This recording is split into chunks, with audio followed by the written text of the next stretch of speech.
So I'm very happy to be joined on the latest episode of the podcast by the filmmaker Tim van Dammen. Hi, Tim.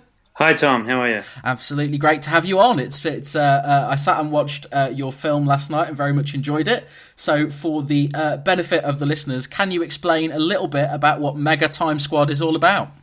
It's about a guy in a rural town in New Zealand that during a robbery sort of accidentally steals a time travel device, and he uses it to multiply himself to steal some money off his boss. But once he gets the money, he doesn't want to share it with his other selves, and so they all sort of turn on each other, and that's basically what it's about. Yeah, we were just saying, but before we started recording off microphone, I was saying that I admire anyone who takes the time travel movie because, you know, just the thought of this stuff scrambles my brain. Like, you know, within 10 minutes of the time travel in this film starting, there's 4 or 5 different versions of the main character. Yeah, it's one of those things as well where I don't really explain it because I just sort of ran with the idea that we've all sort of seen time travel movies and we sort of get it. So in this film, we don't follow the same guy. We follow whoever is pushing the story forward, which sort of adds to the confusion a little bit. But it was just something that I sort of decided when I was writing it. I had initially wrote it to, you know, do all that stuff where you're like, okay, and we do this, and then we repeat that all over again as the new version of yourself, and then we repeat and we repeat. And I was like, well, this just feels like something we've seen before. So how about we just get rid of that and just treat that as a time travel trope and just push the story instead. And yeah, I just prefer it like that. You know what I mean? It just feels. Otherwise, I feel like you're just retreating something that you've seen in dozens of times before. Absolutely, and I think that's very much the case, and it allows you to do things that, you know, that create some of them to the film, like the scene that I refer to as the Scooby-Doo scene, where they're sort of, you know, there's 4 or 5 versions in camera at the same time, and they're going through doorways and down corridors, and it's really, really fun. Yeah, I basically wanted to make I didn't have any money, and I wanted to make a film, and I wanted it to go on the genre circuit, like Fantasia, Fright Fest, Fantastic Film Festival, like these kinds of places, was like audience-focused festivals, you know, where people go to have a good time rather than go to do business, if you know what I mean. Because those are the kind of festivals that I grew up going to. And that was like the formative years of my filmmaking sort of, my passion for film sort of had a lot to do with those sorts of experiences. We'd spend weeks just sitting in the same cinema watching weird movies over and over on big screens with, and the guide would have, it didn't have genres, it just told you whether or not it had eye trauma or all these other, or like brain damage, or, you know, the guy. It was super fun, and I just wanted to create a movie that would fit with that kind of festival. And so I thought I could just make a movie if I could make a movie with one actor, then I can probably afford to do that. And so, coming from my background, which is a lot of visual effects and stuff like that, I figured I could just multiply him and he can play all the characters, and then that'll be fine. And so then when you start thinking about, well, what genre could that be, time travel seemed to work pretty well. And so that's sort of like how I decided to make this kind of movie. Very much so. And one of the things that's so impressive, I think, about the film, you know, you mentioned, you know, you had absolutely almost no money making it. The multiple versions of John, the protagonist, they're absolutely seamless. I don't know how much you want to kind of lift the curtain, but how was that sort of stuff achieved? It's just, I have a lot of experience doing that kind of stuff, and when you've got a really intelligent actor like Anton who plays John, which is he's pretty much the opposite of what Anton's like in real life. But and it's just a matter of just planning everything out, and keeping things in sync. So I did all the sort of offlines, and Anton played all the various versions of himself, and he sort of played them. They sort of get increasingly jaded the more times that they've been multiplied, because every time they multiply, they have to do everything that all the previous versions of himself has done to maintain the timeline. And so it was done with a lot of compromise, because when you're doing a lot of roto and a lot of sort of that kind of multiplication stuff, you can't.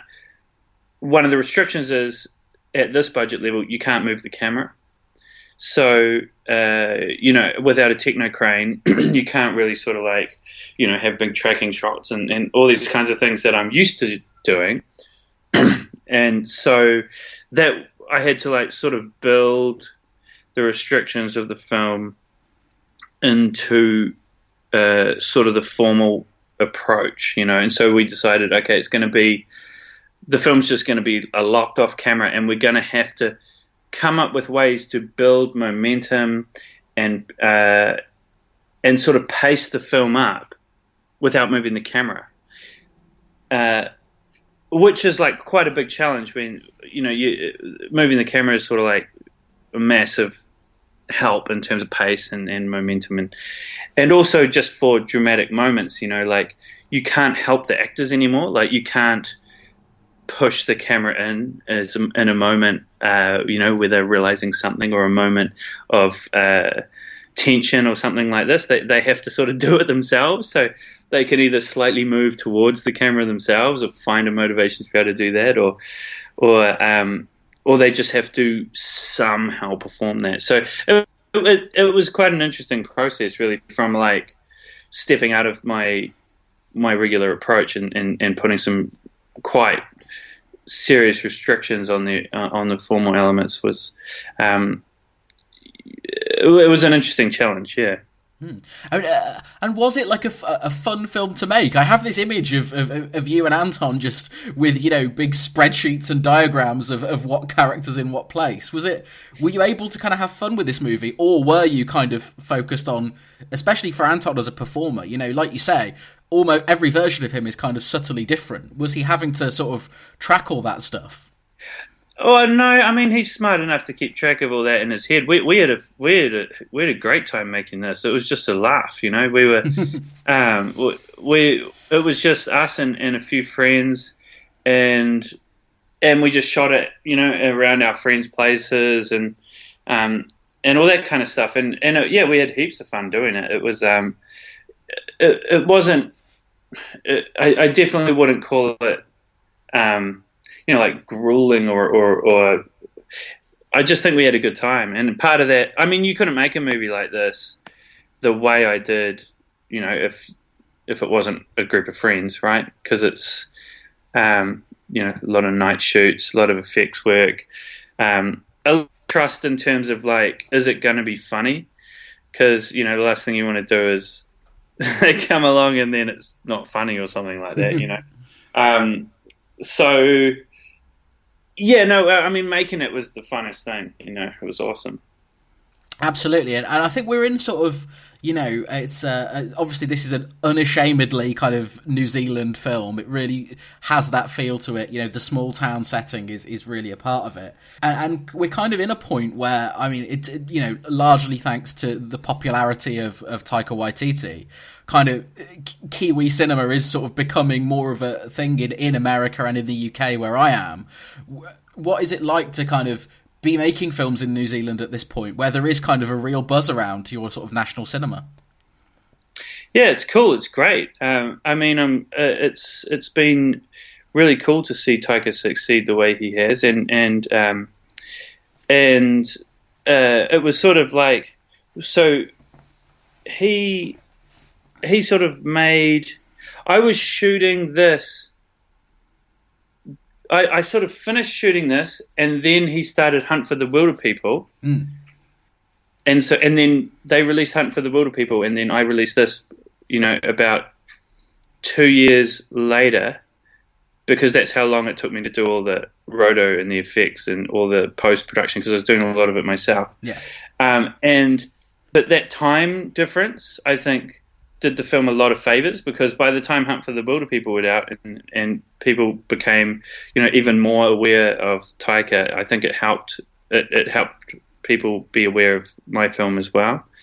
And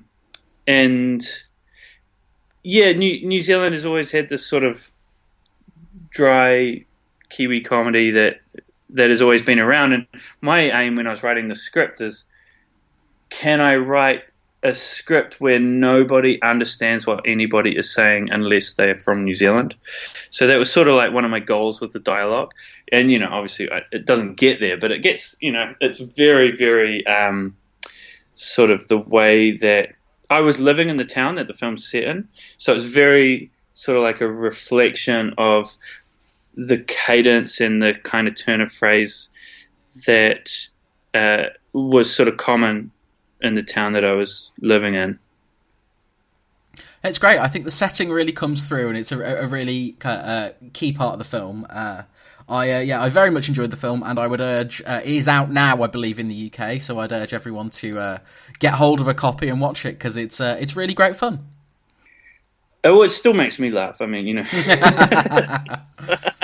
it's one of those.